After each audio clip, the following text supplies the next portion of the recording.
ഈ നല്ല സമയത്തിനായിട്ട് കർത്താവിന് സ്തോത്രം ചെയ്യുന്നു. നമുക്കിങ്ങനെ ഒരു അവസരം കൂടെ കർത്താവ് തന്നല്ലോ, അതോർത്ത് ദൈവത്തിന് നന്ദി പറയുന്നു. ദൈവമായ കർത്താവ് നമ്മളെ എല്ലാവരെയും സഹായിക്കട്ടെ. ഇന്നലെ നമ്മൾ ചിന്തിച്ചത് ഒന്നുകൊണ്ടൊന്ന് ജസ്റ്റ് ഒരു ഫ്ലാഷ് ബാക്ക്. എസ്കേലിൻ്റെ പ്രവചനം 47-ാമത് അധ്യായമാണ്. നമ്മൾ ഉൽപ്പത്തി പുസ്തകം 1-ാം അധ്യായത്തിൽ പറഞ്ഞ കാര്യമുണ്ട്. ആദിയിലെ ദൈവം ആകാശവും ഭൂമിയും സൃഷ്ടിച്ചു. ഭൂമി പാഴും ശൂന്യമായിരുന്നു, ആഴത്തിൻ്റെ മീതെ ഇരുളുണ്ടായിരുന്നു. ദൈവത്തിൻ്റെ ആത്മാവ് വെള്ളത്തിൻ്റെ മീതെ പരിവർത്തിച്ചുകൊണ്ട്. അപ്പോൾ നമ്മൾ പരിശുദ്ധ ത്രിയേക ദൈവത്തിൻ്റെ സാന്നിധ്യത്തെ അവിടെ നമ്മൾ കാണുന്നുണ്ട്. എന്നാൽ 47-ാം അധ്യായത്തിലേക്ക്, എസ്കേൽ പ്രവചനം 47-ാം അധ്യായത്തിൽ പ്രവാചകൻ കാണുന്ന ഒരു ദർശനമാണ്. പ്രവാചകനെ ആത്മാവ് കൂട്ടിക്കൊണ്ട് പോയിട്ട് നടത്തുകയാണ്. ഗോപുരത്തിൽ ചുറ്റിക്കറങ്ങി നടത്തിക്കൊണ്ട് പോയി. അപ്പോൾ കാണുന്നു, വെള്ളം വലത്തുഭാഗത്തോട് ഒഴുകുന്നത് കണ്ടു. ആ പുരുഷൻ കൈ ചേടുമായി കിഴക്കോട്ട് നടന്നു, 1000 മുഴം അളന്നു. വീണ്ടും അത് വെള്ളത്തിൽ കൂടെ വെള്ളം നരിയാണിയോളമായി. അവൻ പിന്നെയും 1000 മുഴം അളന്നു, എന്നെ വെള്ളത്തിൽ കൂടെ കടക്കുമാറാക്കി. വെള്ളം മുട്ടോളമായി. അവൻ പിന്നെയും 1000 മുഴം അളന്നു, എന്നെ കടക്കുമാറാക്കി. വെള്ളം അരയോളമായി. വീണ്ടും അളന്നു, അപ്പം എനിക്ക് കടപ്പാൻ കഴിയാത്ത ഒരു നദിയായിട്ട് മാറി. അപ്പോൾ നമ്മൾ കാണുന്നത് ഈ കിഴക്കോട്ട് അത് ഒഴുകുന്നതായിട്ട് നമ്മൾ കാണുന്നുണ്ട്. അതുകൊണ്ടാണ് പറയുന്നത്, അത് കിഴക്കോട്ട് ഒഴുകി ചെന്നിട്ട് ആ വെള്ളം എന്തായിട്ട് മാറും? പഥ്യമായിട്ട് മാറും എന്ന് കാണുന്നു. നമ്മൾ ഈ വേദപുസ്തകത്തിൻ്റെ ഉൽപ്പത്തി പുസ്തകത്തിലൊക്കെ പഠിക്കുമ്പോൾ ഒരു ചെറിയ ചിന്ത അവിടെ കാണുന്നത്,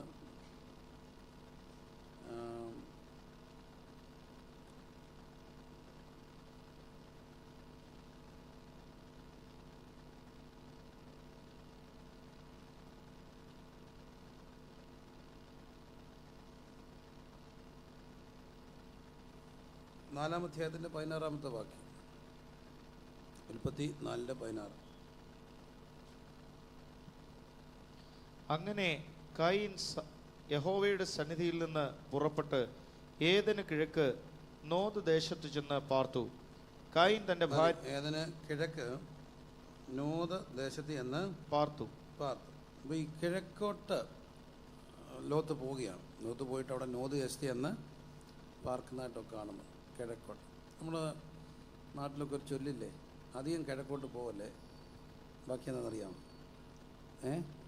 പനി പിടിക്കും. മോനെ ഒത്തിരി കിഴക്കോട്ട് പോവല്ലേടാ, എന്തോ പിടിക്കും? പനി പിടിക്കും. അതിനൊക്കെ ചിലപ്പോൾ ഈ ഒരു ചൊല്ല് കാരണമായിരിക്കും. കിഴക്കോട്ട് പോകുന്നത് ഒരു കയ്യിനൊക്കെ പോവുകയാണ്, കിഴക്കോട്ടാണ് പോകുന്നത്. ഒരു ചൊല്ലില്ലേ, ഡേടാ ഡേടാ ഇത്തിരി കിഴക്കോട്ട് പോടാ, പോവല്ലേടാ മക്കളെ, പനി പിടിക്കും. അപ്പോൾ ഈ കിഴക്കോട്ട് പോകുന്നതൊരു കയ്യിനൊക്കെ പോകുന്നൊരു സ്ഥലം. കിഴക്കോട്ട് പോയി. അതുകൊണ്ടായിരിക്കണം ഈ വെള്ളം എങ്ങോട്ടൊഴുകി? കിഴക്കോട്ട് ഒഴുകി. എങ്ങോട്ടാണോ പോയത് അങ്ങോട്ട് ഒഴുകി. അപ്പോൾ എന്തോ പറ്റി?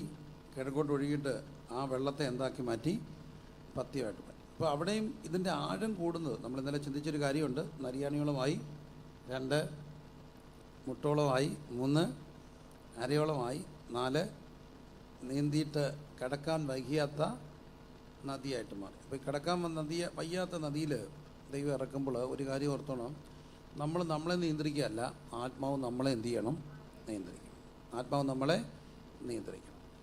അങ്ങനെ നിയന്ത്രിക്കണമെങ്കിൽ ആത്മാവ് അവിടെ പറയുന്നുണ്ട്, അവനെ കടക്കുമാറാക്കി നടത്തിക്കുകയാണ്, കടക്കുമാറാക്കുകയാണ്. അപ്പോൾ ഈ മുമ്പോട്ട് പൊയ്ക്കൊണ്ടിരുന്നാലേ ഈ ആഴം കൂടിക്കൊണ്ടിരിക്കത്തുള്ളൂ. ഒരിക്കലും നമ്മൾ നിൽക്കുന്നിടത്ത് തന്നെ നിന്നുകൊണ്ട് ഇതിനെ അനുഭവിക്കാനായിട്ട് കഴിയത്തില്ല. ആത്മാവ് നടത്തിക്കുകയാണ്, മുമ്പോട്ട് പോവുകയാണ്.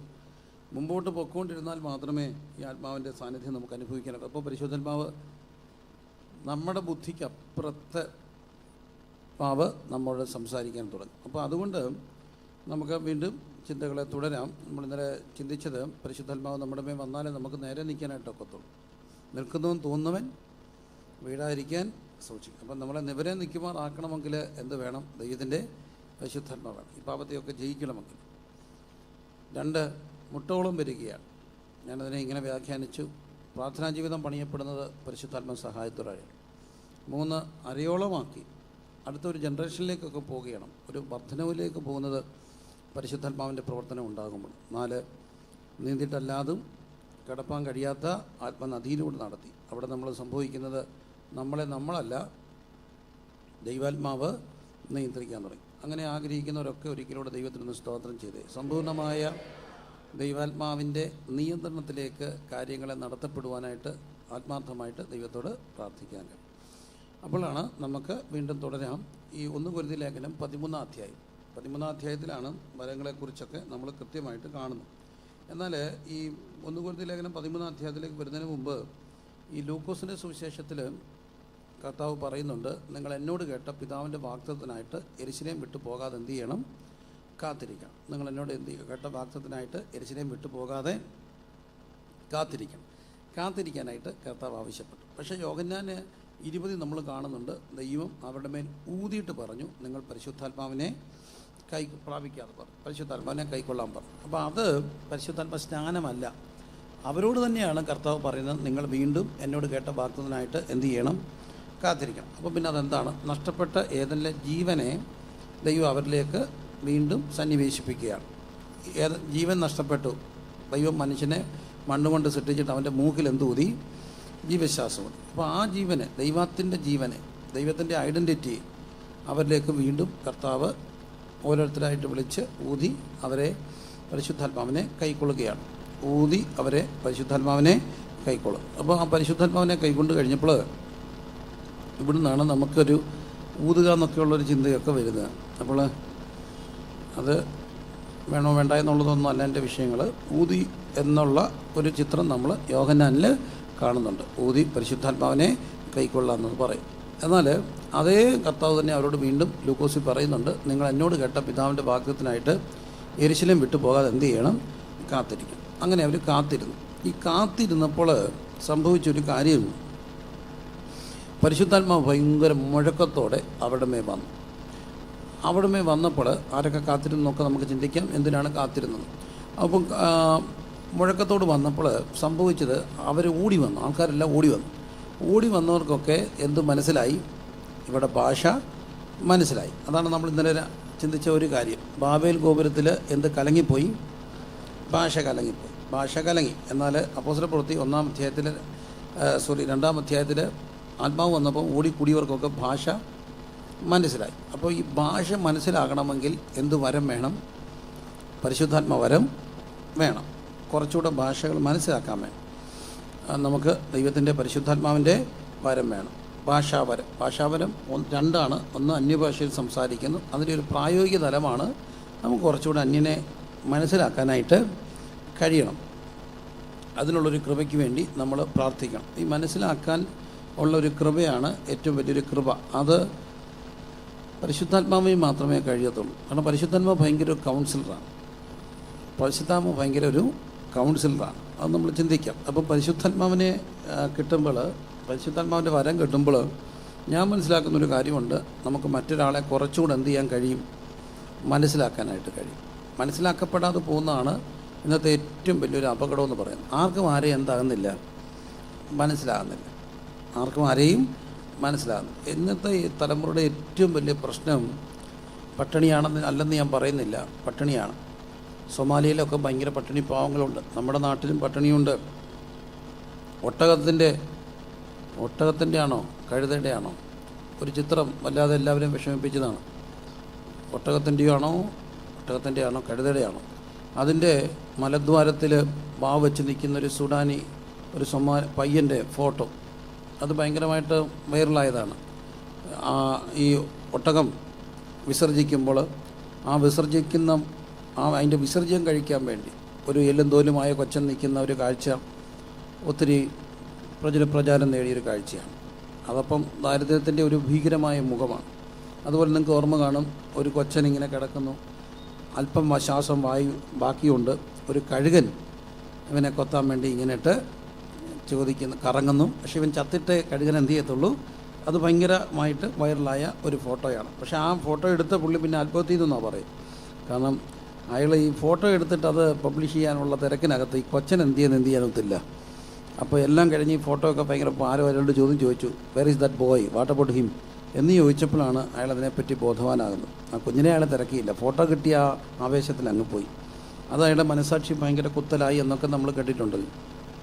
അപ്പം ദാരിദ്ര്യം ഭയങ്കര ഒരു പ്രശ്നമാണ്. എന്നാൽ ദാരിദ്ര്യത്തെക്കാട്ടിലും ഭയങ്കര ഒരു പ്രശ്നമാണ് മനുഷ്യനെ മനസ്സിലാക്കുക, സ്നേഹരാഹിത്യമാണ്. അന്ത്യകാലത്ത് മനുഷ്യൻ്റെ സ്നേഹം എന്ത് ചെയ്തു പോകും? തണുത്തു പോകും. സ്നേഹം തണുത്തു പോകും. ഇതൊരു വലിയ വിഷയമാണ്. കേൾക്കാമല്ലോ എല്ലാവർക്കും അല്ലേ? അത്യാവശ്യം കേൾക്കാമല്ലോ. ഒത്തിരി ശബ്ദം വരുമ്പോൾ ഞാനങ്ങ് ശബ്ദം എടുത്തോളാം. ശബ്ദം വെക്കേണ്ട ഒരു നിയമമൊക്കെ വരുമ്പോൾ അങ്ങ് ശബ്ദം ഉയരും. ഇപ്പോഴേ ശബ്ദമായാൽ അങ്ങ് ബഹളമായി. അതുകൊണ്ട് അപ്പോൾ ഈ സ്നേഹരാഹിത്യമാണ് മനുഷ്യൻ്റെ ഏറ്റവും വലിയൊരു പ്രശ്നം. അതല്ലേ മനുഷ്യൻ്റെ ഇന്നത്തെ ഏറ്റവും വലിയൊരു പ്രശ്നം? മനുഷ്യൻ്റെ എന്താണ്? അന്ത്യകാലത്ത് സംഭവിക്കുന്നത് എന്ത്? തണുത്തു പോകും. സ്നേഹം തണുത്തു പോകും. നമ്മൾ ഓർക്കേണ്ട ഒരു കാര്യമാണ്, സ്നേഹം തണുത്തു പോകും. ഇന്ന് ഒത്തിരി കുടുംബങ്ങൾ ഡിവോഴ്സ് ആകുന്നുണ്ട്. ഒറ്റ കാര്യം കൊണ്ടാണ്. എന്ത് തണുത്തുപോയി? സ്നേഹം തണുത്തുപോയി. ഈ സ്നേഹം ഉണർന്നു എന്നുള്ളതിൻ്റെ ഏറ്റവും വലിയ ലക്ഷണമാണ് കണ്ണീര്. നമ്മൾ ഈ ദൈവത്തോട് പ്രാർത്ഥിക്കുമ്പോൾ കണ്ണീര് വരുന്നത് എന്ത് കൂടുമ്പോഴാണ്? ദൈവത്തോടുള്ള സ്നേഹം കൂടുമ്പോഴാണ്. ആ സ്നേഹം കൂടുമ്പോഴാണ് കണ്ണീര്. ചിലപ്പോൾ അപ്പോൾ ഇന്ന് സ്നേഹരാഹിത്യത്തിൻ്റെ ഒരു ലോകം. അമ്മമാരെ ഒന്നും പിള്ളേർക്ക് മനസ്സിലാകുന്നില്ലെന്നുള്ളതാണ് സത്യം. ഒരു മനുഷ്യനും ശരിക്കും പിള്ളേർക്കാർക്കും ആരെ അറിയത്തില്ല, അമ്മയെ അറിയുന്നില്ല. അമ്മയെ അറിയാത്തതിൻ്റെ ഒരു കാര്യം എന്നാ ചോദിച്ചാൽ എന്ത് തണുത്തുപോയി? സ്നേഹം തണുത്തുപോയി. ഈ അമ്മയെ അറിയാൻ വയ്യാത്ത പിള്ളേർക്കും അമ്മയുടെ ഒരു മുദ്ര എല്ലാം മനുഷ്യൻ്റെ അകത്ത്, മായ്ക്കാൻ കഴിയാത്തൊരു മുദ്ര എല്ലാവൻ്റെ അകത്ത് എല്ലാവൻ്റെയും ശരീരത്തുണ്ട്. അമ്മയുടെ ഒരു മുദ്ര എന്താ? ക്ഷമിക്കണേ, എന്താ? പുക്കിളാണ്. പുക്കിൾ ആരുടെ മുദ്രയാണ്? അമ്മയുടെ മുദ്രയാണ്. ഇന്ന് പുക്കിളൊക്കെ വളരെ തുറന്ന് കാണിക്കുന്ന ഒരു ഒരു ഫാഷൻ പരേഡൊക്കെ ഉണ്ട്. എന്നാൽ പോലും ഈ പുക്കിൾ ശരിക്കും എന്തിൻ്റെ പ്രതീകമാണ്? ഈ പുക്കിൾ കാണുമ്പോൾ ആരെ ഓർക്കണ്ടേ? അമ്മയെ ഓർക്കണം. ഒരു കൊച്ച് അമ്മയുടെ വയറ്റിൽ കിടക്കുക, ഒരു കുഴൽ വഴി അമ്മയും കുഞ്ഞും വന്നായിരുന്നു. കുഴൽ വഴി ഒരു ട്യൂബിട്ട് അമ്മ അവന് വേണ്ടി ശ്വസിച്ചു, അമ്മ അവന് വേണ്ടി കഴിച്ചു. അമ്മ ശ്വസിച്ചതും കഴിച്ചതും എല്ലാം ആർക്ക് വേണ്ടിയാണ്? അതുകൊണ്ടാണ് ഗർഭിണി എത്ര പേരുടെ ഭക്ഷണം കഴിക്കണം? 2 പേരുടെ ഭക്ഷണം കഴിക്കണം. പക്ഷെ 2 പേരുടെ ഭക്ഷണം ഒന്നും കിട്ടിയില്ല. അവൾക്ക് എല്ലാത്തിനും ഛർദ്ദിലായിരുന്നു. എന്നിട്ടും അവൾ കഴിച്ചത് ആർക്ക് വേണ്ടിയാണ്? കൊച്ചിന് വേണ്ടി കഴിച്ചു. അങ്ങനെ കൊച്ച് ഉണ്ടായി. കൊച്ചിന് വിശന്നപ്പോൾ അമ്മ പാല് കൊടുത്തു. ലോകത്തിലെ ഏറ്റവും വലിയ സ്വാദിഷ്ടമായ ഒരു ഓർമ്മയാണ് അമ്മയുടെ മാറ്. ഇതെല്ലാം കഴിഞ്ഞിട്ട് ലോകത്ത് ഏറ്റവും കൂടുതൽ ഉറക്കളച്ചിട്ടുള്ളത് ആരാ? അമ്മയാണ്. ഒരു കുഞ്ഞിന് വേണ്ടി ഏറ്റവും കൂടുതൽ ഉറക്കളച്ചിട്ടുള്ളത് ആരാ? അമ്മയാണ്. അമ്മയുടെ ഉറക്കളപ്പ് ഭയങ്കരമാണ്. കുഞ്ഞിന് വേണ്ടി ഉറക്കളച്ചും, കുഞ്ഞിനെ കിടക്കാൻ വേണ്ടി, കുഞ്ഞിനെ വളർത്താൻ വേണ്ടി ഉറക്കളച്ചും, അത് കഴിഞ്ഞ് കുഞ്ഞ് ഇച്ചിരൂടെ വളർന്നപ്പോൾ അവന് വേണ്ടി പ്രാർത്ഥിക്കാൻ ഉറക്കളച്ചും, അത് കഴിഞ്ഞ് ഇച്ചിരൂടെ വലുതായപ്പോൾ അവൻ വരാൻ വേണ്ടി ഉറക്കളച്ചു. അതും ആരാ? അമ്മയാണ്. എല്ലാ അമ്മയും പിള്ളേർ വരാതെ എന്ത് ചെയ്യത്തില്ല? കിടക്കത്തില്ല. എനിക്ക് ഓർമ്മയുണ്ട്, അമ്മ മരിക്കുന്നതിന് മുമ്പ് ഞാൻ എത്ര താമസിച്ച് വന്നാലും അമ്മ കഥ ഓർക്കുമായിരുന്നു. ആരും വിളിക്കാതെ തന്നെ കഥ ഓർക്കും. എൻ്റെ വണ്ടി വന്ന് കയറുമ്പോഴേ അമ്മ കഥ ഓർക്കും. എൻ്റെ വീടൊരു വളവിനാണ്. അപ്പോൾ ഏത് വണ്ടി പോയാലും ഞങ്ങൾക്ക് തോന്നും ഞങ്ങളുടെ വീട്ടിലോട്ട് കയറി വരുവാണ്. പക്ഷേ എൻ്റെ ഒരു ജീപ്പാണ്, ഒരു മഹേന്ദ്രയുടെ ഹൈസ്പീഡ് എഞ്ചിൻ. ആ ജീപ്പ് ശബ്ദം കേൾക്കുമ്പോഴേ അമ്മ കഥ ഉറക്കുമായിരുന്നു. അമ്മ കാത്തിരിക്കും. ആർക്ക് വേണ്ടി?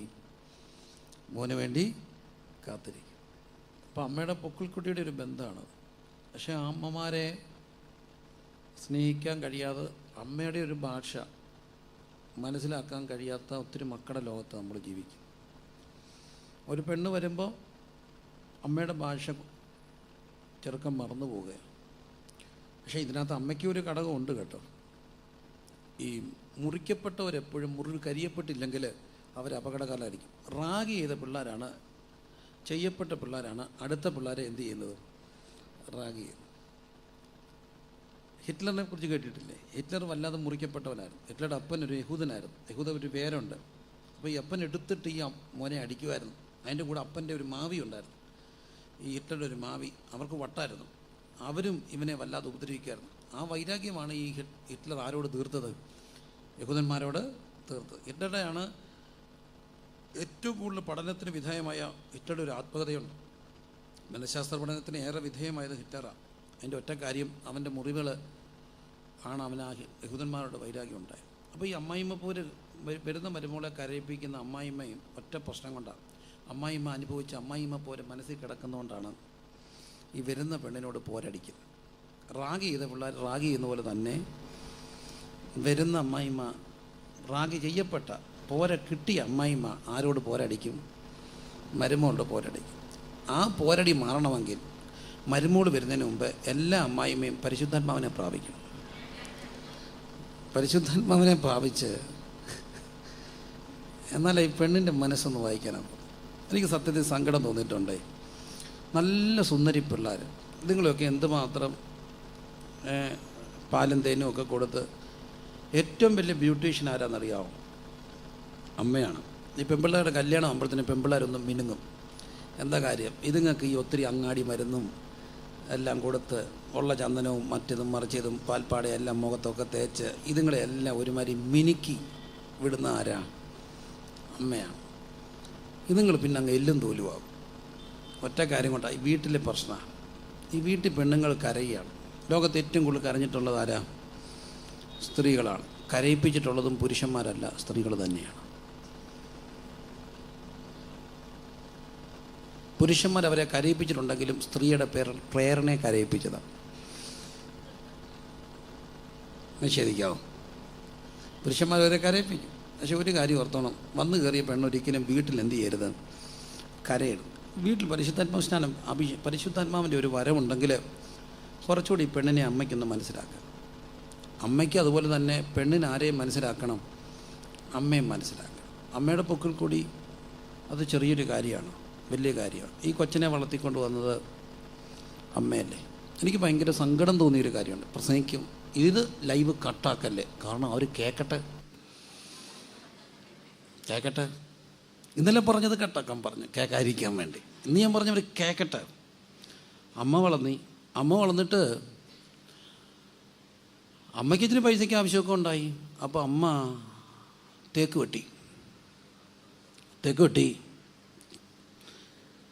ഈ തേക്കാര് വെച്ചാ അമ്മ വെച്ച തേക്ക, അമ്മയും അപ്പനും കൂടെ നടന്ന അയ്യത്തോട് വെച്ച തേക്ക. അപ്പം തേക്ക് വെട്ടി. എന്തിനാന്ന്? ഇച്ചിരി കാശൊക്കെ വേണം. മോൻ ഗൾഫിലാണ്, തേക്കൊക്കെ വെട്ടി. അപ്പം മോൻ അതിനു വേണ്ടി ഗൾഫിൽ നിന്ന് വന്നിട്ട് കേസ് കൊടുത്തെന്ന്. പോലീസ് വന്ന് ആരാണ് പേര്, എന്താണ് പേര്? അപ്പോൾ അമ്മച്ചി പതുക്കെ ഇറങ്ങി, ലൈവ് അമ്മച്ചി ഇറങ്ങി വന്ന് പോലീസിനോട് ചോദിച്ചെന്ന്, എന്നാ സാറേ തേക്ക് വെട്ടിയോ? എൻ്റെ സാറേ എന്തോ ചെയ്യാനാ സാറേ, ഇച്ചിരി കുഴമ്പൊക്കെ വേണ്ടയാ സാറേ, പിന്നെ ആരെങ്കിലുമൊക്കെ വന്ന് കയറി ഇച്ചിരി പൈസയൊക്കെ കൊടുക്കണ്ട, ഞാനൊന്ന് തേക്ക് വെട്ടി, കേസ് എടുക്കുമോ സാറേ? അമ്മച്ചി ആകെ നോക്കിയിട്ട് പോലീസ് പറഞ്ഞു, അമ്മച്ചിയുടെ പേര് കേസ്. എന്താ കാര്യം എന്നറിയാമോ? മുഴുവൻ തേക്ക് നേരത്തെ വെട്ടാൻ ഞാൻ.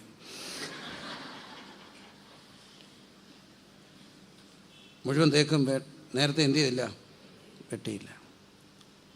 ഈ അമ്മ ആ ഒറ്റ കാര്യം കൊണ്ട് ഈ മകൻ വീട്ടിൽ കയറിയില്ല. മകൻ്റെ വീട്ടിൽ താമസിക്കാൻ ചെന്നപ്പം എൻ്റെ ഒരു പാസ്റ്ററെ വിളിപ്പിച്ച പാസ്റ്റർ ചെന്നപ്പം മരുമോള് പറഞ്ഞു, അമ്മച്ചി ഞങ്ങളുടെ ബെഡ്റൂം അകത്തെ അറ്റാച്ച്ഡ് ബാത്റൂമിൽ കുഴമ്പ് തേച്ച് കുളിക്കും, കുഴമ്പിൻ്റെ മണം ഈ വീട്ടിലൊക്കത്തില്ലെന്ന്. കുഴമ്പിൻ്റെ മണം ഈ വീട്ടിൽ ഒക്കത്തില്ല. ഈ അമ്മച്ചിയെ കാണാൻ വേണ്ടി വന്നില്ല. 2 വർഷം ഈ അമ്മ കിടന്നു ഈ മോനെ കാത്ത്. എൻ്റെ മക്കൾ എന്നിട്ട് അമ്മയോട് പറഞ്ഞു, അമ്മച്ചിയെ അമ്മച്ചി കൊച്ചുമക്കൾ ഞങ്ങളെ കണ്ടാൽ പോരെ? അമ്മച്ചി പറഞ്ഞു, നിങ്ങളെനിക്കിഷ്ടമാണ് മക്കളെ, പക്ഷേ ഏച്ചി വെച്ചാൽ മുഴച്ചിരിക്കും മോനെ. അവസാന നിമിഷം വരെ ഈ മോൻ വന്നില്ല. ഞാൻ അമ്മോൻ്റെ കാലെ പിടിച്ചു, ഞാൻ മരുമോടെ കാലെ പിടിച്ചു. ഞാൻ ആ കൊച്ചുമോനോട് പറഞ്ഞു, നിങ്ങളൊന്ന് വന്ന് കാണാം. എന്നെ പറഞ്ഞു, അവിടെ അവരെന്തെങ്കിലും ചെയ്യും. ഞാൻ പറഞ്ഞു, ഒരു വാക്കും അമ്മ മിണ്ടത്തില്ല, ഞാൻ നിൽക്കാം, വാ. വന്നില്ല. കാണാതെ അവർ മരിച്ചു. പ്രസംഗിക്കേണ്ടത് എൻ്റെ ഒരു കൂട്ടുകാരനാണ്. അദ്ദേഹമാണ് കൂടുതലും അമ്മച്ചിയെ നോക്കാനായിട്ട് പോയ എൻ്റെ ഒരു സഹപ്രവർത്തനായ പാസ്റ്റർ. ഞാൻ ആ പാസ്റ്ററോട് പറഞ്ഞു, പാസ്റ്റർ പ്രസംഗിക്കുക. ഒന്നും പറഞ്ഞു, പ്രിൻസ് പാസ്റ്റർ കുറച്ചുകൂടെ പൊളൈറ്റായിട്ട് പ്രസംഗിക്കും. ഞാൻ പ്രസംഗിച്ചാൽ ചിലപ്പോൾ അത് ഹാർഷായിപ്പോവും. മരണത്തിന് മോൻ വന്നേ. പക്ഷെ അവസാനം ഇത്രയും മാത്രം അദ്ദേഹം ലാസ്റ്റ് പറഞ്ഞു, കാണണമെന്ന് ആഗ്രഹിച്ച ഒരാളുണ്ടായിരുന്നു, അമ്മ കണ്ടില്ല, പക്ഷെ ഒത്തിരി നാളെ കാണുവാൻ ആഗ്രഹിച്ച പ്രിയനെ താൻ കാണുകയാണെന്ന് പറഞ്ഞു. എന്തുകൊണ്ട് ഈ മോൻ വരാഞ്ഞത്? ഒറ്റ കാര്യം, ഈ അമ്മയുടെ ഹൃദയം അവന് മനസ്സിലായില്ല. അമ്മയുടെ ഹൃദയം മനസ്സിലാക്കണേ. അമ്മയുടെ ഹൃദയം എന്ന് പറയുന്നത് ഒരു സാധാരണ ഹൃദയമാണ്. ഇതും കുറച്ചൊക്കെ മരുമക്കളും നിറച്ച് നിങ്ങളുടെ അമ്മച്ചിയെ പാട്ടിലാക്കാം. ഒറ്റ വഴിയേ ഉള്ളൂ. അമ്മച്ചിയുടെ ഭാഷ മനസ്സിലാക്കുക. ചുമ്മാ അങ്ങ് വിളിക്കണം, അമ്മോ അമ്മോ അമ്മോ എന്ന്. അവരാദ്യമൊക്കെ ഒരുമാതിരി ജേഴ്സി പശുവിൻ്റെ മേടത്തരമൊക്കെ കാണിക്കും. പക്ഷെ 10 വട്ടം അമ്മ ഒന്ന് നിറച്ച് വിളിച്ചാൽ ഇവർ നിങ്ങളുടെ കുപ്പി വരും. ആണ്ട് അമ്മച്ചി അമ്മയും പറഞ്ഞു,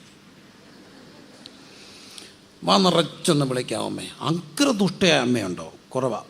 നിറച്ചങ്ങ് വിളിക്കണം. എന്നിട്ട് ചുമ്മാ ചോദിക്കണം, മമ്മി ഇങ്ങനെ വന്നേ, അമ്മ ഈ കറിക്ക് എന്തോ ചെയ്യേണ്ടത്? നിങ്ങൾ ഭയങ്കര KM മാത്യുവിൻ്റെ പാചക ഗ്രന്ഥകലയുടെ ഉസ്താദാണെങ്കിലും ചോദിക്കുന്നതിന് വല്ല നട്ടമുണ്ടോ? നിറച്ച് ചോദിക്കുക. അവർ പറയുന്നത് കേൾക്കരുത്, ഇഷ്ടം പോലെ ചെയ്യണം, പക്ഷെ തിരിച്ചു പറയരുത്.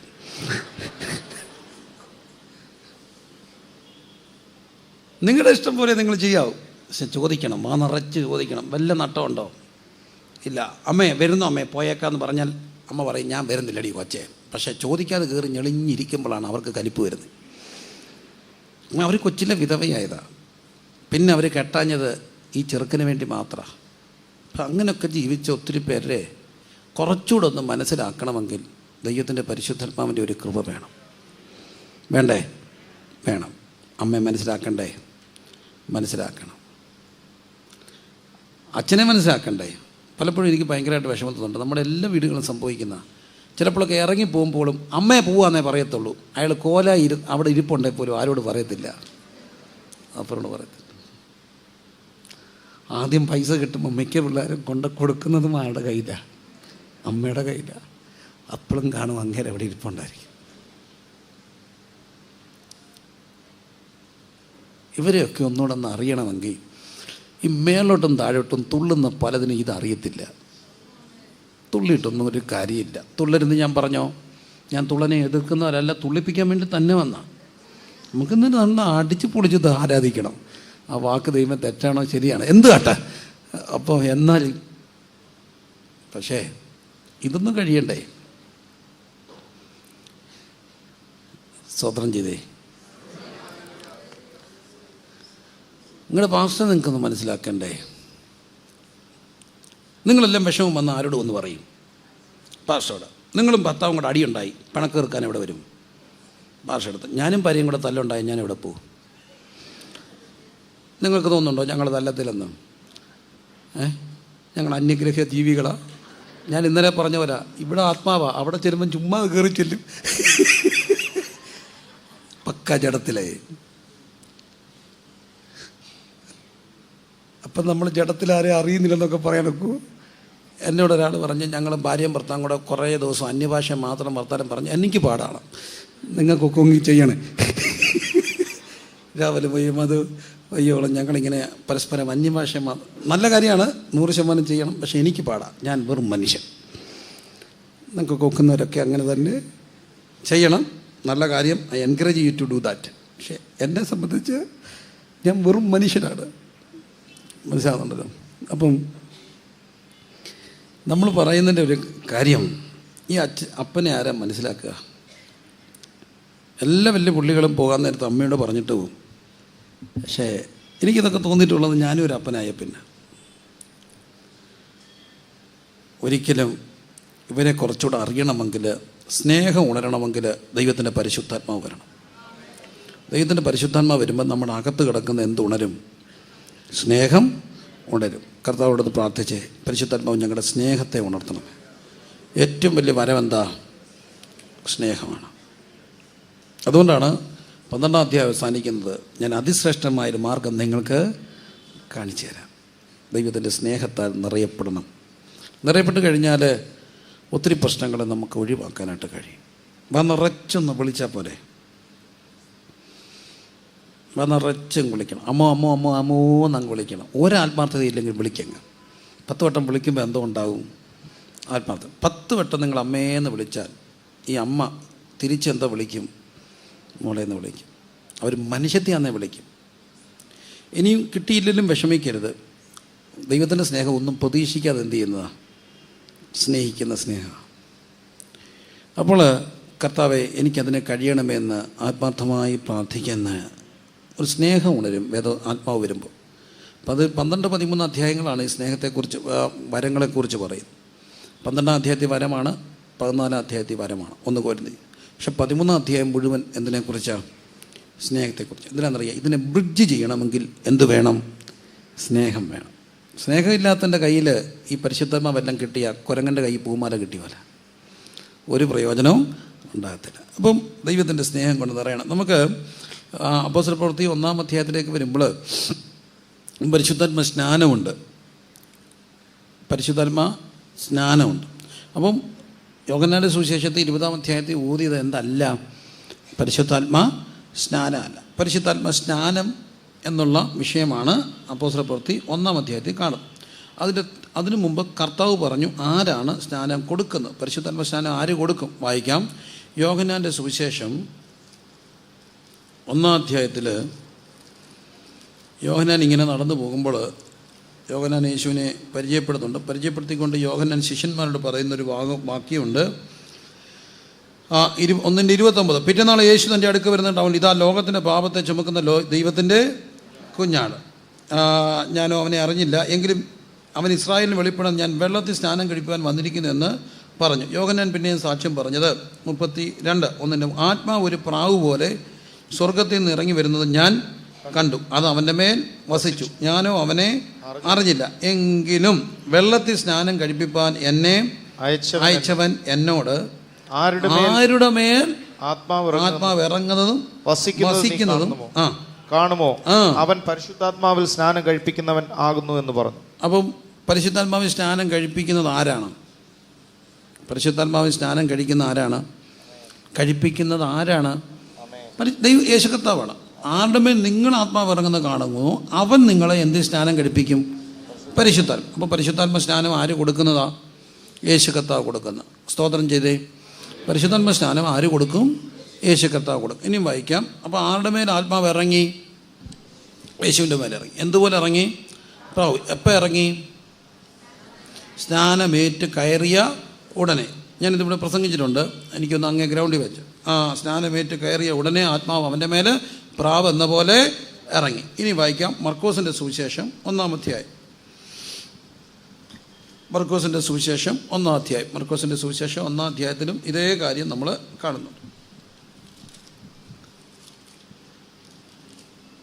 1-ാം അധ്യായത്തിൻ്റെ 8-ാം വാക്യം. ഞാൻ നിങ്ങളെ വെള്ളത്തിൽ സ്നാനം കഴിപ്പിക്കുന്നു, അവനോ നിങ്ങളെ പരിശുദ്ധാത്മാവിൽ സ്നാനം കഴിപ്പിക്കും എന്ന് അവൻ പ്രസംഗിച്ചു പറഞ്ഞു. ഓക്കെ. അവനോ നിങ്ങളെ പരിശുദ്ധാത്മാവിൽ സ്നാനം കഴിപ്പിക്കും എന്ന് അവന് പ്രസംഗിച്ചു പറഞ്ഞു. ഇതാരെക്കുറിച്ച് പറയുക? ആരെക്കുറിച്ചാണ് പറയുന്നത്? യേശുക്രിസ്തുവിനെ കുറിച്ചാണ് പറയുന്നത്. അപ്പോൾ യേശുക്രിസ്തുവാണ് എന്തിൽ സ്നാനം കഴിപ്പിക്കുന്നത്? പരിശുദ്ധാത്മാവിൽ സ്നാനം കഴിപ്പിക്കും. അപ്പോൾ പരിശുദ്ധാത്മാവിൽ സ്നാനം കഴിപ്പിക്കുന്നതല്ല ജലസ്നാനം. ജലസ്നാനം മത്തായി സുവിശേഷത്തിൽ കാണുന്നു. പിതാവിൻ്റെയും പുത്രൻ്റെയും പരിശുദ്ധാത്മാവിൻ്റെയും നാമത്തിൽ നിങ്ങൾ എന്ത് കഴിക്കണം? സ്നാനം കഴിപ്പിക്കണം. അതിന് കൃത്യമായൊരു ഡെഫിനിഷൻ കൊണ്ടുവരുന്ന അപ്പോസ്തലനായ പൗലോസാണ്. നിങ്ങൾ സ്നാനത്തിൽ അവൻ്റെ മരണത്തിൽ പങ്കാളികളായി തീർന്ന സ്നാനത്താൽ നിങ്ങൾ അവനോടുകൂടെ എന്ത് ചെയ്യുന്നു? കുഴിച്ചിടപ്പെടും. മർക്കോസ് പറയുന്നു, വിശ്വസിക്കുകയും സ്നാനമേൽക്കുകയും ചെയ്യുന്നവൻ രക്ഷിക്കപ്പെടും, വിശ്വസിക്കാത്തവൻ ശിക്ഷാവിധിയിൽ അകപ്പെടും. അപ്പം ഇതെല്ലാം നമ്മൾ കാണുമ്പോൾ നമ്മൾ മനസ്സിലാക്കുന്നത് ഈ പരിശുദ്ധാത്മ സ്നാനം. പക്ഷേ അപ്പോഴും സ്നാനം എന്നുള്ളൊരു വാക്കിൻ്റെ മൂലപദം എന്താണ്? ബാപ്റ്റിസം എന്നുള്ള വാക്കിൻ്റെ മൂലപദം എന്താണ്? ബാപ്റ്റിസോ എന്നൊരു വാക്കാണ്. ബാപ്റ്റിസോ എന്നുള്ള വാക്കിൻ്റെ ഒറ്റ അർത്ഥമേ ഉള്ളൂ, ഡിപ്പ്, മേർജ്, ഇമ്മേഴ്സ്, മുക്കുക എന്നുള്ളതാണ്. അതുതന്നെയാണ് പരിശുദ്ധാത്മ സ്നാനത്തിൻ്റെയും അർത്ഥം. സ്നാനം എന്നുള്ള വാക്ക് എവിടെല്ലാം വന്നിട്ടുണ്ടോ അതിൻ്റെ എല്ലാ അർത്ഥം എന്ത് ചെയ്യാൻ തന്നെയാണ്? മുഴുകുക എന്നുള്ളത്. ഉറക്കെ പറഞ്ഞ് എന്ത് ചെയ്യണം? മുഴുകണം. അപ്പം ജലത്തിലും എങ്ങനെ മുങ്ങണം? മൊത്തം മുങ്ങണം, അങ്ങനെയല്ലേ? ബാപ്റ്റിസോ എന്ന് പറഞ്ഞാൽ ആ വാക്ക് കാണിക്കുന്നത് എന്ത് ചെയ്യാൻ തന്നെയാണ്? മുങ്ങാൻ തന്നെ. അപ്പോൾ ആത്മസ്നാനവും എന്തിൽ മുങ്ങണം? പരിശുദ്ധാത്മാവിൽ മുങ്ങണം. അതുകൊണ്ടാണ് നമ്മൾ അത് കാത്തിരുന്ന് പ്രാപിക്കേണ്ടതാണ്, അത് മുഴുകി പ്രാപിക്കേണ്ടതാണ്. അപ്പോൾ ഈ പരിശുദ്ധാത്മ സ്നാനം വന്നാൽ ഈ യോഹന്നാൻ ഇങ്ങനെ, എനിക്കൊരു കാര്യം, ഈ യോഹന്നാനാണ് ആരെക്കുറിച്ച് സാക്ഷ്യം പറയുന്നത്? യേശുക്രിസ്തുവിനെക്കുറിച്ച് യോഹന്നാൻ്റെ വാസം എവിടെയായിരുന്നു? മരുഭൂമിയിലായിരുന്നു. കഴിക്കുന്നത് എന്തായിരുന്നു? കാട്ടുകനും വെട്ടിക്കിളി. ഉടുത്തത് എന്തായിരുന്നു? ഒട്ടകരോമം കൊണ്ടുള്ള ഉടുപ്പ്. അന്നത്തെ അവർ ഉടുക്കുന്നതൊക്കെ ഭയങ്കര മേൽക്കുപ്പായൊക്കെ ധരിക്കും. യഹൂദിന് എത്ര ലെയറുണ്ടെന്നറിയാമോ? ഒത്തിരി ലെയറുണ്ട്. പക്ഷേ അതിനകത്തുനിന്നൊരു വ്യത്യസ്തനായിട്ടൊരു സന്യസ്ത ജീവിത ഒരു ശൈലിയുള്ള ഒരു എൻ്റെ ഒരു ഭാഷ പറഞ്ഞ ഒരു നാരായണത്ത് ഭ്രാന്തൻ ലുക്കായിരുന്നു ആര്? യോഹന്നാൻ സ്നാപകൻ അല്ലേ? ഒരു പരുക്കനായ മനുഷ്യൻ, മരുഭൂമിയിലേക്ക് പോയ ഒരു മനുഷ്യൻ, ഒട്ടകരോമം കൊണ്ടുള്ള ഉടുപ്പൊക്കെ. പക്ഷേ അവനെ കാണാൻ വേണ്ടി ആര് പോയി? ജനങ്ങളെല്ലാം ഇവിടെ പോയി, മരുഭൂമിയിൽ പോയി. ആ മരുഭൂമിയിൽ പോയിട്ട് അപ്പോൾ ഒരു കാര്യം ഓർത്തോണം, ഈ ജനങ്ങൾ വരാൻ വലിയൊന്നും വേണ്ട. ഒരുവൻ്റെ ദൈവകൃപയുണ്ടോ അഭിഷേകമുണ്ടോ അവിടെ ആൾ തപ്പി വന്നോളൂ. കര ഉയർത്തി ദൈവത്തിന് സ്വാതന്ത്ര്യം ചെയ്തേ. എവിടെ ദൈവകൃപയുണ്ടോ അവിടെ തപ്പി എന്ത് ചെയ്യും? ആൾ വരും. അപ്പോൾ അതിന് റോഡ് സൈഡിൽ വേണമെന്ന് നിർബന്ധമൊന്നുമില്ല. മരുഭൂമിയിലാണേലും ആര് വരും? ആൾ വരും. ആമേൻ പറയാവുന്നവരൊക്കെ ആമേൻ പറഞ്ഞു. കൃപയുള്ളവരെവിടെ ഉണ്ടോ അവിടെ എന്ത് വരും? ആൾ വരും. ആമേൻ പറ പ്രിയരെ, ആമേൻ വരും. ചിലരുടെ ഏറ്റവും വലിയൊരു പ്രശ്നമാണ് ഞങ്ങൾ ആളെ കൂട്ടാനൊന്നും അല്ല ഇരിക്കുന്നത് എന്ന് നമ്മൾ പറയരുത്. പിന്നെ നമ്മൾ എന്തിനാണ് ഇരിക്കുന്നത്? എനിക്ക് അവരോടൊക്കെ ഞാനിങ്ങനെ നമുക്കൊന്നും ഈ കിട്ടാത്ത മാങ്ങ പുളിക്കുവേ, ആളെ കൂട്ടാൻ വേണ്ടി അല്ല ഇരിക്കുന്നത്. അല്ല പിന്നെ എന്തിനാണ് ഇരിക്കുന്നത്? കിട്ടിയാൽ വേണ്ടെന്ന് പറയുമോ? ഒന്നും പറയത്തില്ല. അപ്പോൾ അങ്ങനെയൊന്നും പറയരുത്. അങ്ങനെ പറയുന്നത് തന്നെ നമുക്ക് ആൾ കുറയും. നമ്മൾ ആളെ കൂട്ടാം. ആൾ വരണം. വിശ്വസിക്കുന്ന സ്വതന്ത്രം ചെയ്തേ. ആൾ വരണ്ടേ? വരണം. കാരണം നമ്മുടെ ജോലി അതല്ലേ. ആൾ വരട്ടെ, ആത്മാക്കൾ വരട്ടെ, വാതിലുകൾ തുറന്നിടട്ടെ. വാതിലുകൾ തുറന്നിട്ടാൽ ആളുകൾ ഒത്തിരി പേര് വരാനായിട്ട് തുടങ്ങും. അപ്പോൾ ഈ ആത്മാക്കൾ യോഹന്നാൻ എവിടെ ഉണ്ടോ അവിടെ ആര് വരാൻ തുടങ്ങി? ആത്മാക്കൾ വരാൻ തുടങ്ങി. യോഹന്നാനും ഭയങ്കര വസ്ത്രമൊന്നും ഇല്ലായിരുന്നു, വെറും ഒട്ടകരോമങ്ങളുടെ ഉടുപ്പ്. നല്ല മാർദ്ദവ ഭാഷയല്ല, ഭാഷയും മോശമായിരുന്നു. വിളിച്ച ഒറ്റ വിളിയെ വിളിക്കത്തുള്ളൂ, സർപ്പ സന്തതി എന്നൊക്കെ വിളിക്കത്തുള്ളൂ. എന്നിട്ടും ആര് തേടി വന്നു? ജനങ്ങൾ തേടി വന്നു. ഈ സർപ്പസന്തതി എന്നൊക്കെ വിളിച്ചു റഫ് മനുഷ്യനായിരുന്നു ആര്? യോഹന്നാൻ. അതുകൊണ്ട് തന്നെ എന്തോ പോയി? കഴുത്ത് പോയി. നല്ല കാര്യം. ഞാൻ ചിലപ്പോഴൊക്കെ ഓർത്തിട്ടുണ്ട് യോഹന്നാൻ എന്താ ഇത്രയും അങ്ങ് റഫായെന്ന്. എൻ്റെ ഒരു ചിന്ത പറയാമേ. ഈ എലിസബത്തിൻ്റെ വയറ്റിൽ കിടക്കുകയാണ് യോഹന്നാൻ. അപ്പോളെ ആരുടെ നാവടഞ്ഞു പോയി? സക്കറിയാവിൻ്റെ നാവടഞ്ഞു പോയി. പിന്നെ ഈ അധികം സംസാരമൊന്നും ആരും കേട്ടില്ല, യോഹന്നാൻ കേട്ടില്ല. പിന്നെ ആരുണ്ടായിക്കഴിഞ്ഞാൽ മിണ്ടാൻ തുടങ്ങി? എലിസബത്ത്. ഈ എലിസബത്തിന് അങ്ങ് വയസ്സാങ്കാലത്തായതുകൊണ്ട് നാണക്കേടായതുകൊണ്ട് അവിടെ നിന്ന് ഓടിപ്പോയിട്ട് പോയി പാത്തിരുന്നു. പിന്നെ ഒറ്റയാളാണ് ഇടയ്ക്ക് കാണാൻ വന്നത്. ആരാ? മറിയ. അന്നേരം ഒന്ന് തുള്ളിയതേ ഉള്ളൂ. അതിൽ പിന്നെ 6 മാസം വരെ ഒരു ശബ്ദവും ആരും കേട്ടില്ല, യോഹന്നാൻ കേട്ടില്ല. അതുകൊണ്ട് ഈ യോഹന്നാൻ ജനിച്ച് വീണപ്പോൾ ശബ്ദം അലർജിയായിരുന്നു. നടക്കാൻ തുടങ്ങിയപ്പോൾ ഒറ്റ നടത്തം വെച്ച് കൊടുത്തു. എങ്ങോട്ട്? മരുഭൂമിയിലോട്ട്. കാരണം ഈ ഗർഭത്തിൽ കിടന്നപ്പോൾ എന്തോ കേട്ടില്ല, ശബ്ദമൊന്നും കേട്ടില്ല. അല്ലേ അപ്പന് മിണ്ടാൻ വയ്യാതായതുകൊണ്ട്, അല്ലേ അപ്പം വരുമ്പം എലിസബത്തിനെ നോക്കി ചക്കരെ മറ്റേ ഡുണ്ടിടോ എന്നൊക്കെ വിളിക്കുമ്പം ഇവനിങ്ങനെ മുഴച്ച് വരും. ഞാൻ മോശപ്പെട്ടതൊന്നും അല്ല പറയുന്നത്, മുഴച്ച് വരണ്ടേ? വരും. അത് ആര് വരുമ്പോൾ മുഴച്ച് വരും? പിണറായി വിജയൻ റോഡിൽ കൂടെ പോയ അമ്മയുടെ വയറ്റിൽ കിടക്കുന്ന കൊച്ച് മുഴച്ച് വരുമോ? ഇല്ല. അപ്പൻ വരുമ്പോൾ ഡിണ്ടിടാന്ന് വിളിക്കുമ്പം അവനിങ്ങനെ മുഴച്ച് വരത്തില്ലേ? വരും. ഇങ്ങനൊരു ഭാഗ്യം ആർക്കില്ലായിരുന്നു? യോഹന്നാനില്ല. മിണ്ടാൻ വയ്യായിരുന്നു. അതുകൊണ്ട് ഇതൊന്നും കേട്ടില്ല. അതുകൊണ്ടായിരിക്കണം യോഹന്നാന് ശബ്ദം അലർജി ആയിപ്പോയത്. അതുകൊണ്ട് തന്നെ അങ്ങ് റഫായി, സർപ്പസന്തതി എന്നൊക്കെ വിളിക്കുന്നു. അതുകൊണ്ട് കൊച്ചു വയറ്റിൽ കിടക്കുമ്പോൾ നല്ല വാക്കൊക്കെ വിളിച്ച കൊച്ചു മോനെ എന്നൊക്കെ വിളിക്കും. അതുകൊണ്ട് അവന് കുറച്ചുകൂടെ ആയുസ് കിട്ടും. ഇല്ലേ അവൻ ഇറങ്ങി വരുമ്പോൾ നല്ല അങ്ങ് വർത്താനമൊക്കെ പറഞ്ഞ് ഒറ്റ ഓട്ടം വെച്ചു കൊടുക്കും. അങ്ങനെ പോകാതിരിക്കണമെങ്കിൽ നല്ല വാക്കൊക്കെ പറഞ്ഞ് ജീവിക്കാൻ പഠിക്കണം. അപ്പോൾ എന്നിട്ടും ആത്മാവിൻ്റെ നിയോഗം ഉണ്ടായിരുന്നത് കൊണ്ട് എവിടെയാണോ അവിടെ ആര് വരാൻ തുടങ്ങി? ആൾക്കാർ തേടി വരാം. അപ്പം പരിശുദ്ധാത്മാവ് ഉണ്ടെങ്കിൽ എവിടെ വേണേലും ആൾക്കാർ വരും. എവിടെ പോയിരുന്നാലും അവരെ തേടി ആൾ വരും. അത് വിശ്വസിക്കുന്നവരൊക്കെ ദൈവത്തിന് സ്വാതന്ത്ര്യം ചെയ്യും. ദൈവത്തിൻ്റെ ഒരു കൃപ നിങ്ങളുടെ മേലുണ്ടാവും പ്രിയരെ. അതിന് സ്ഥലം പ്രശ്നമല്ല, ട്രാഫിക് പ്രശ്നമല്ല, ബസ് സൗകര്യം പ്രശ്നമല്ല. ഇതൊന്നും ഇല്ലാത്തിടത്തും ആളെ കൊണ്ടുവരാൻ തുടങ്ങും. അവിടെ പിന്നെ എന്തുണ്ടാകും? അവിടെ പിന്നെ ബസ് സ്റ്റേഷൻ ഉണ്ടായിക്കോളും. അവിടെ പിന്നെ റെയിൽവേ സ്റ്റേഷൻ ഉണ്ടാകും, അവിടെ പിന്നെ ആളുകളുണ്ടാകും, അവിടെ പിന്നെ ഡെവലപ്ഡ് ആകും. കാരണം മരുഭൂമിയെ ചിലതടാക്കമാക്കി മാറ്റുന്ന ദൈവമാണ്. അപ്പോൾ യോഹന്നാൻ പരിചയപ്പെടുന്നു, നിങ്ങൾ ആരെയാണോ ഇത് കാണുന്നത് അവൻ നിങ്ങളെ ആത്മാവിൽ എന്ത് ചെയ്യും? സ്നാനം കഴിപ്പിക്കും. അവൻ നിങ്ങളെ ആത്മാവിൽ സ്നാനം കഴിപ്പിക്കും. എന്നാൽ കർത്താവ് ഇത് പറയുന്നുണ്ട്. ലൂക്കോസിൻ്റെ സുവിശേഷം അവസാന അധ്യായത്തിൽ കാണുന്നുണ്ട്, നിങ്ങൾ എന്നോട് കേട്ട പിതാവിൻ്റെ വാഗ്ദത്തത്തിനായിട്ട് യെരൂശലേം വിട്ടു പോകാതെ എന്ത് ചെയ്യണം? കാത്തിരിക്കണം. അതിൻ്റെ 24-ാമത് അധ്യായത്തിൻ്റെ 49-ാമത്തെ വാക്യം. ലൂക്കോസ് 24:49. എന്റെ പിതാവ് വാഗ്ദത്തം ചെയ്തതിനെ ഞാൻ നിങ്ങളുടെ മേൽ അയക്കും.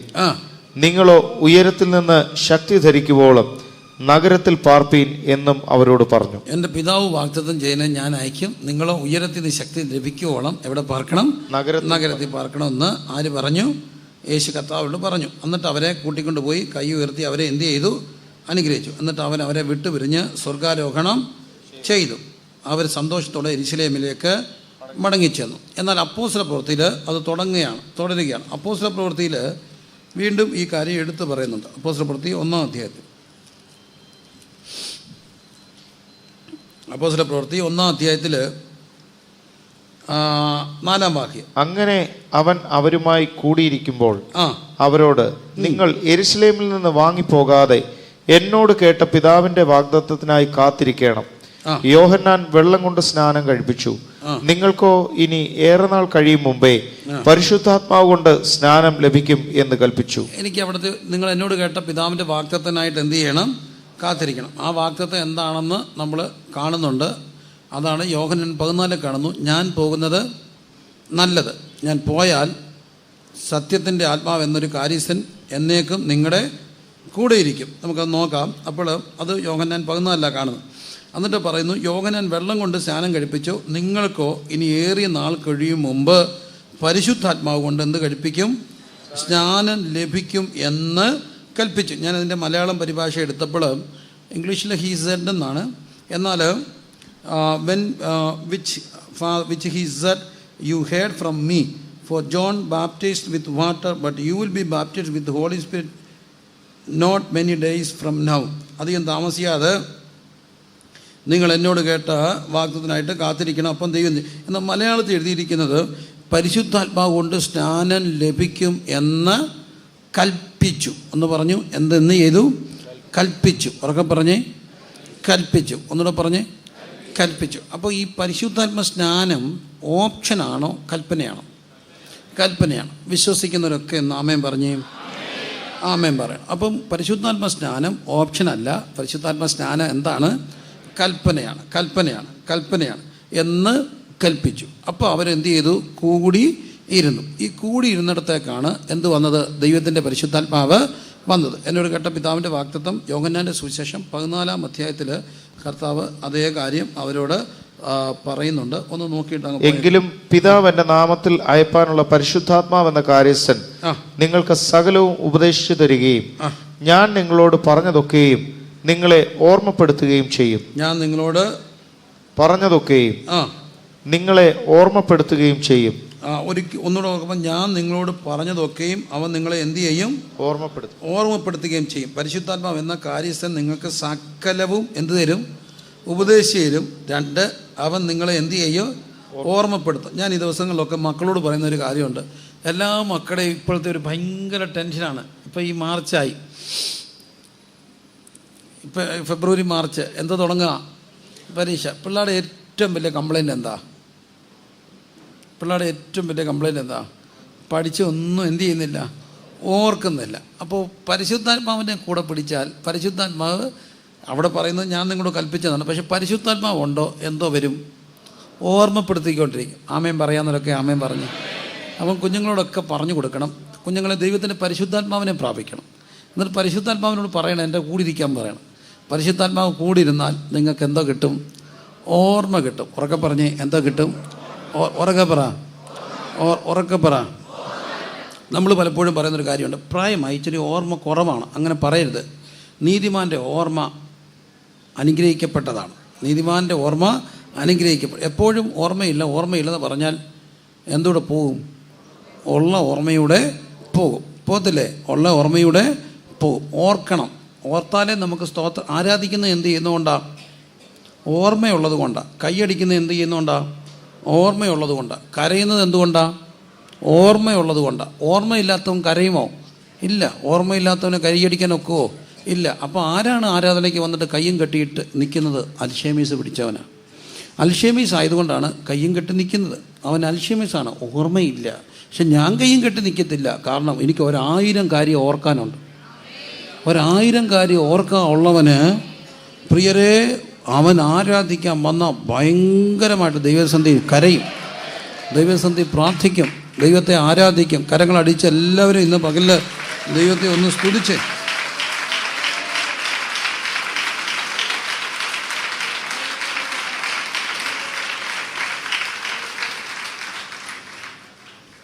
അത് തന്നെ 14-ാം അധ്യായത്തിൻ്റെ 15-ാമത്തെ വാക്യത്തിൽ കാണുന്നുണ്ട്. വായിച്ചേ. ഞാൻ നിങ്ങൾ എന്നെ സ്നേഹിക്കുന്നു എങ്കിൽ എൻ്റെ കൽപ്പനകളെ കാത്തുകൊള്ളും. നിങ്ങൾ എന്നെ സ്നേഹിക്കുന്നുവെങ്കിൽ എൻ്റെ കൽപ്പനകളെ കാത്തുകൊള്ളും. എന്നാൽ ഞാൻ പിതാവിനോട് ചോദിക്കും, അവൻ സത്യത്തിന്റെ ആത്മാവെന്ന മറ്റൊരു കാര്യസ്ഥനെ എന്നേക്കും നിങ്ങളോട് കൂടെ ഇരിക്കേണ്ടതിന് നിങ്ങൾക്ക് തരും. അവൻ സത്യത്തിന്റെ ആത്മാവെന്ന മറ്റൊരു കാര്യസ്ഥനെ എന്നേക്കും നിങ്ങളുടെ കൂടെ ഇരിക്കേണ്ടതിന് നിങ്ങൾക്ക് തരും. അപ്പൊ സത്യത്തിന്റെ ആത്മാവ്. അപ്പൊ പരിശുദ്ധാത്മാവ് എന്തുകൂടാണ്? സത്യത്തിന്റെ ആത്മാവ്. ഉറക്കെ പറഞ്ഞ് സത്യം. അപ്പൊ ഈ പരിശുദ്ധാത്മാവ് വന്നാൽ നമുക്ക് എന്തോ കിട്ടും? സത്യം കിട്ടും. ഒരു മനുഷ്യന് ഈ എക്സാജറേറ്റ് ചെയ്യും നമ്മളൊത്തിരി. പരിശുദ്ധ ഈ ഒരു ദൈവദാസൻ പറഞ്ഞൊരു കാര്യമാണ്. കഴിഞ്ഞ മാസം ഞാൻ ഇന്നിടത്തായിരുന്നപ്പോൾ എന്തോ സംഭവിച്ചു, കഴിഞ്ഞ അതിൻ്റെ അടുത്ത മാസം ഇങ്ങനെ സംഭവിച്ചു. അപ്പം കൂടെ കിടന്ന ഒരാൾ പറഞ്ഞു, കള്ളത്തരമല്ല ഇത്, അത്രയൊന്നും സംഭവിച്ചില്ലോ എന്ന് പറഞ്ഞു. അപ്പം പുള്ളിക്കാരൻ പറഞ്ഞെന്ന്, എടാ ഞാനിത് കള്ളം പറഞ്ഞാണെങ്കിലും സ്തോത്രം കിട്ടിയത് ദൈവത്തിനല്ലേ, അതുകൊണ്ട് ഇരിക്കട്ടെ, എനിക്കല്ല, ദൈവത്തിന് എന്തോ കിട്ടി? സ്തോത്രം കിട്ടി. കള്ളം പറഞ്ഞ് ദൈവത്തിന് സ്തോത്രം വേണ്ട. കാരണം ദൈവത്തിൻ്റെ ആത്മാവ് എന്താ ആത്മാവാണ്? സത്യത്തിൻ്റെ ആത്മാവ്. അപ്പോൾ ഈ സത്യത്തിൻ്റെ ആത്മാവ് വന്നാൽ എന്ത് കുറയണം? കള്ളം കുറയണം. നമ്മൾ ചുമ്മാ അന്നേലും എന്തോ പറയും? കള്ളം പറയും. അതൊരു നമ്മുടെ ഒരു രക്തത്തിൽ കിടന്നേക്കുന്ന കാര്യമാണ്. പണ്ടൊരു അച്ഛൻ വന്നൊന്ന് കേട്ടിട്ടുണ്ട്, ജമ്മുല്ലങ്ങ. അപ്പോൾ അച്ഛൻ പുളുവേ അടിക്കത്തുള്ളൂ. അച്ഛൻ പുളു അടിക്കുന്നല്ല, ഈ അച്ഛൻ പുളു അടിക്കും ഈ പ്രസംഗത്തിൽ കയറുമ്പോൾ. അപ്പോൾ അദ്ദേഹം മടുത്ത് കപ്പിയാൽ. അപ്പം കപ്പിയാൽ പറഞ്ഞ അച്ഛൻ ഇങ്ങനെ പറയല്ലേ. അപ്പോൾ അച്ഛൻ പറഞ്ഞിട്ട് എന്തോ ചെയ്യാനാണ്, എൻ്റെ ബലഹീനതയാണെന്ന് പറഞ്ഞു. അപ്പോൾ അച്ഛനും കപ്പിയാരുമായിട്ടൊരു, ഞാൻ വലിയ പുളു അടിക്കുമ്പോൾ നീ ഇട്ടോന്ന് വെക്കാൻ പറഞ്ഞു. അപ്പം ഞാൻ കുറയ്ക്കാമെന്ന് പറഞ്ഞു. അങ്ങനെ അച്ഛൻ പോയിട്ട് വന്നിട്ട് പറഞ്ഞു, പ്രിയരെ കുഞ്ഞാടുകളെ, ജർമ്മൻ്റെ പ്രാന്തൻ പ്രദേശത്തു കൂടെ ഞാൻ പോയപ്പോൾ ഏകദേശം 100,000-ഓളം ആളുകൾ തിങ്ങിക്കൂടിയ ഒരു മഹായോഗത്തിൽ എന്ന് വെച്ചാൽ ഏകദേശം 10,000-ഓളം ആളുകൾ എന്ന് വെച്ചാൽ ഏകദേശം 1000-ഓളം എന്ന് വെച്ചാൽ ഏകദേശം 500-ഓളം എന്ന് വെച്ചാൽ ഏകദേശം 100-ഓളം എന്ന് വെച്ചാൽ ഏകദേശം 50-ഓളം. അച്ഛാ, അപ്പം അച്ഛൻ തിരിച്ചിട്ട് പറഞ്ഞു, 50 പേരെ ഞാൻ എണ്ണിയാന്ന് പറഞ്ഞു. ഇന്ന് ഇട്ടോ വെക്കണ്ടെന്ന്. ഈ സത്യത്തിൻ്റെ ആത്മാവുണ്ടെങ്കിൽ നമ്മൾ ചുമ്മാ എന്തോ കുറയ്ക്കണം, കള്ളം കുറയ്ക്കണം. നമ്മളങ്ങ് ഈ കള്ളം പറയാനുള്ള പ്രവണത എല്ലാവർക്കും ഉണ്ട്. ഞാൻ കള്ളം പറയാത്ത ആളൊന്നുമല്ല. ഈ ചിലപ്പോൾ ഈ യോഗത്തിനൊക്കെ വരുമ്പോൾ എവിടെയാണെന്ന് ചോദിച്ചാൽ നമ്മൾ പറയും, നണ്ട് ഇവിടം വരെയായെന്ന് പറയും. അവരെ ഒന്ന് സമാധാനിപ്പിക്കാൻ പറയുന്നു. അപ്പോൾ എനിക്ക് തോന്നിയിട്ടുണ്ട്, ഈ പരിശുദ്ധാത്മാവ് എന്തിൻ്റെ ആത്മാവാ?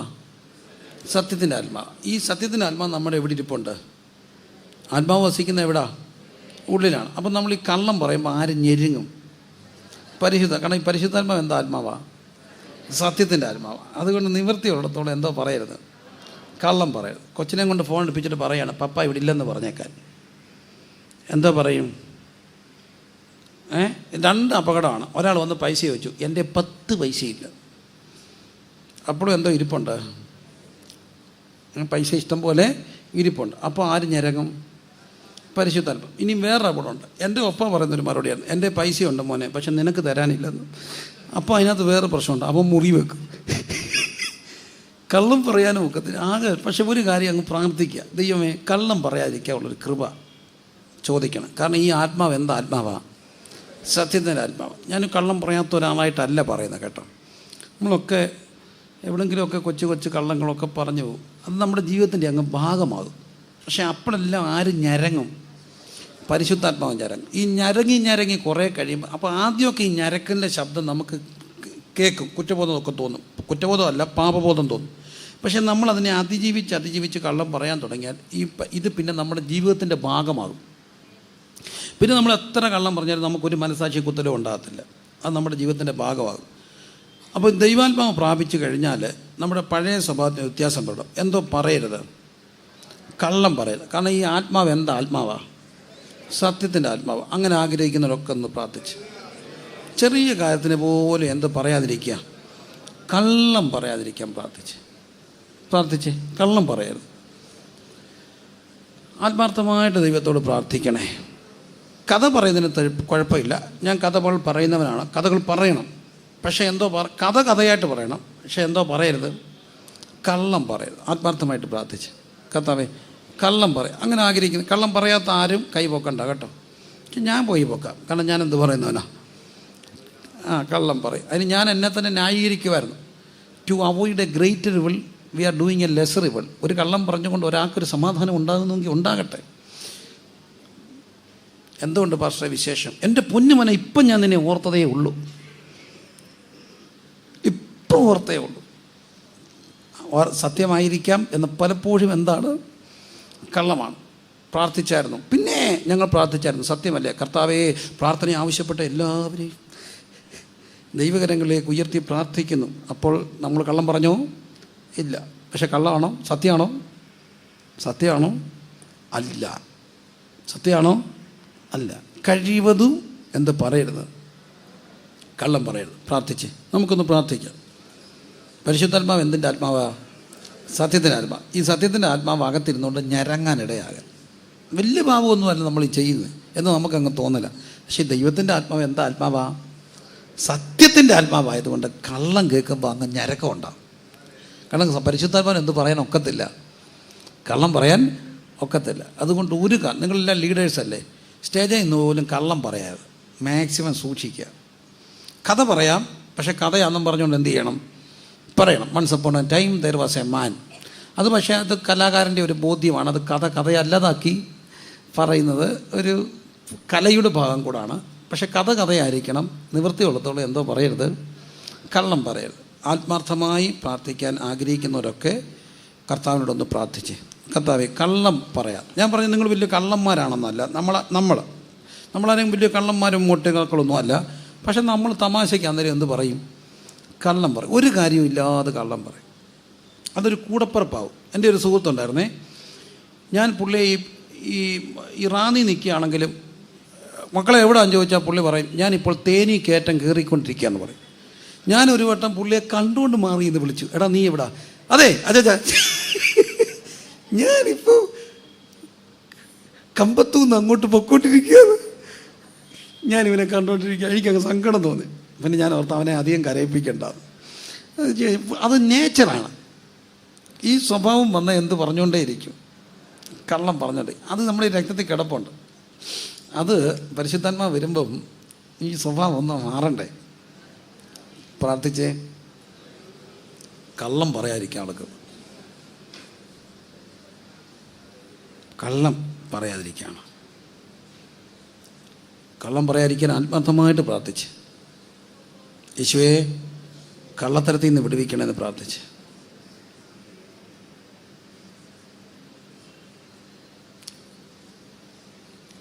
എത്രയും ആത്മാർത്ഥത ആ കാര്യത്തിൽ പുലർത്താമോ അത്രയും ആത്മാർത്ഥത ഇപ്പോൾ. കാരണം ദൈവത്തിൻ്റെ ആത്മാവ് എന്തിൻ്റെ ആത്മാവ്? സത്യത്തിൻ്റെ ആത്മാവ്. ഒരു 10 പ്രാവശ്യം പറഞ്ഞേ സത്യത്തിൻ്റെ ആത്മാവ്. ഒന്നുകൂടെ പറഞ്ഞേ സത്യത്തിൻ്റെ ആത്മാവ്. ഒന്നുകൂടെ പറഞ്ഞേ സത്യത്തിൻ്റെ ആത്മാവ്. ഒന്നുകൂടെ പറഞ്ഞേ സത്യത്തിൻ്റെ ആത്മാവ്. ഒന്നുകൂടെ പറ സത്യത്തിൻ്റെ ആത്മാവ്. എന്നിട്ട് പറഞ്ഞേ സത്യത്തിൻ്റെ ആത്മാവ്. കർത്താവേ ആ സത്യത്തിൻ്റെ ആത്മാവായതുകൊണ്ട് എല്ലാത്തിനും എന്ത് പറയാൻ കഴിയണം? സത്യം പറയാൻ കഴിയണം. സത്യം പറയാൻ കഴിയും. സത്യം. അപ്പോൾ അതുകൊണ്ടാണ് ഞാൻ നിങ്ങൾക്ക് എന്തോ പിതാവിൻ്റെ അടുക്ക പോകുന്നുണ്ട്. ദൈവം നിങ്ങൾക്ക് സത്യത്തിൻ്റെ ആത്മാവെന്ന മറ്റൊരു കാര്യസ്ഥനെ അയക്കും. എന്നാൽ അടുത്ത വാക്യത്തിൽ കാണുന്നത് എൻ്റെ പിതാവിൻ്റെ നാമത്തെ അയക്കുവാനുള്ള പരിശുദ്ധാത്മാവെന്ന കാര്യസ്ഥൻ നിങ്ങൾക്ക് സകലതും എന്ത് ചെയ്തു തരും? ഉപദേശിച്ചു തരികയും പിന്നെ അടുത്തത് ഞാൻ നിങ്ങളോട് പറഞ്ഞതൊക്കെയും നിങ്ങളെ ഓർമ്മപ്പെടുത്തുകയും ചെയ്യും. നിങ്ങളെ എന്ത് ചെയ്തുകൊണ്ടിരിക്കും? ഓർമ്മപ്പെടുത്തും. ഞാൻ അതിൻ്റെ ഞാൻ നിങ്ങളോട് പറഞ്ഞത് നിങ്ങളെ ഓർമ്മപ്പെടുത്തും. നിങ്ങളോട് ഞാൻ പറഞ്ഞ ഏറ്റവും വലിയ കൽപ്പന കാര്യം ഇതേ ഉള്ളൂ, നിങ്ങൾ തമ്മിൽ എന്ത് ചെയ്യണം? സ്നേഹിക്കണം. പക്ഷെ സ്നേഹിക്കണം എന്നുള്ള കൽപ്പന നേരത്തെ ഉണ്ട്, പഴയ നിയമത്തിനുണ്ട്. പക്ഷെ പുതിയ നിയമത്തിന് ഒരു കൽപ്പന കൂടെ കൂട്ടി. അതിന് അഡീഷണൽ ക്വാളിഫിക്കേഷൻ എന്താ? ഞാൻ നിങ്ങളെ സ്നേഹിച്ചതുപോലെ. ശരിക്കും മനുഷ്യൻ സ്നേഹമെന്ന് കണ്ടത് ആരില്ല? യേശുവിലാണ്. അപ്പം പുതിയ നിയമത്തിലെ ഒറ്റ കൽപ്പനയേ ഉള്ളൂ, നിങ്ങൾ എന്ത് ചെയ്യണം? സ്നേഹിക്കണം. പുതിയ നിയമത്തിലെ ഞാൻ നിങ്ങൾക്ക് പുതിയൊരു കൽപ്പന തരുന്നു, നിങ്ങൾ തമ്മിൽ എന്ത് ചെയ്യണം? സ്നേഹിക്കണം. നിങ്ങൾ എൻ്റെ സ്നേഹത്തിൽ വസിക്കുമ്പോൾ നിങ്ങളുടെ ശിഷ്യരെന്ന് ലോകം എന്ത് ചെയ്യും? അറിയും. അപ്പോൾ പുതിയ നിയമത്തിലെ ഏറ്റവും വലിയ കൽപ്പന, ഒറ്റ കൽപ്പന എന്താണ്? സ്നേഹമാണ്. ഈ സ്നേഹം ഉള്ളപ്പം വേറെ എല്ലാ കൽപ്പനയും ഒന്നും പറയണ്ട. സ്നേഹം പഴയ നിയമത്തിലെ വലിയൊരു കൽപ്പനയാണ്, കൊല ചെയ്യരുത്. സ്നേഹമുള്ളവൻ ഒരിക്കലും എന്ത് ചെയ്യത്തില്ല? കൊല്ലത്തില്ല. അവൻ ജീവനെ എന്ത് ചെയ്യത്തേ ഉള്ളൂ? രക്ഷിക്കും, ജീവനെ കൊടുക്കും. പക്ഷെ ഒരിക്കലും എന്തെടുക്കത്തില്ല?